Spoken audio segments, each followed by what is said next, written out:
ମୁଁ ପ୍ରଦୀପ୍ତ କିଶୋର ପଲାଇ ଉମରକୋଟ म्युनिसिपालिटी अंतर्गत 12 number ward डंगरीगुड़ार बासिंदा। गत 4 मास 5 मास पूर्व डंगरीगुड़ार सुशांत राय आम घर को क्षीर जोगे दौले आम घर क्षीर कि खाऊलु। गत काली आम जानवा पाइलु जो गाईर क्षीर से आमको दौले से गाई को कुकुर कामुड़ हेतु से गाई पागल हो जाए जहाँफल आम डाक्तर परामर्श क्रमे आम समस्त आज टीका नवाक आसलु मेडिकल। तो मो ज्ञातसार 20-30 परिवार लोक से गाईर क्षीर खाई मोर जानवर प्रायतः 30-40 जन नहीं सारे टीका सुविधा ना केवल भयभीत हो आम मैंने डाक्तर परामर्श क्रमे कहीपरूँ आज्ञा। गाई मालिक कहते VS कहले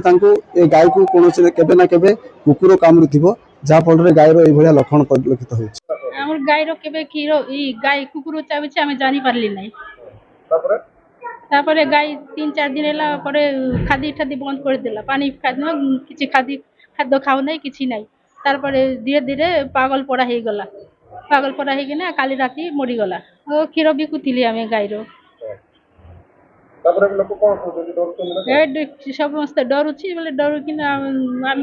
मेडिकल नहीं आसी चलो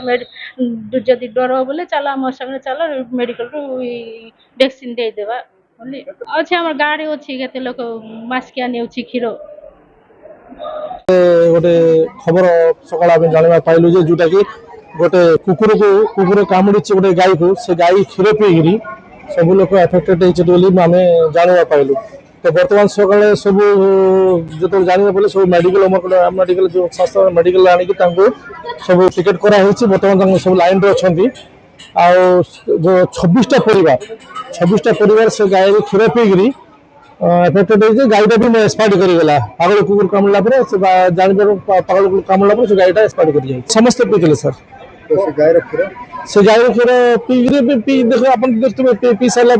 सब मन में भय वातावरण होना कौन ना क्षीर पी सारा बेले किसी असुविधा हो पारे बोली बर्तमान मेडिकल आसिक इंजेक्शन नाप सब आसुँच कि नाला से क्षीर किसी लोक क्षीर किणिकी भी पीऊे गोटे नुआ बाछुरी जन्म करता बोलिक से खुशी सब क्षीर सब घर डाक साई लोग डाक जोटा कि सब लोग खाई।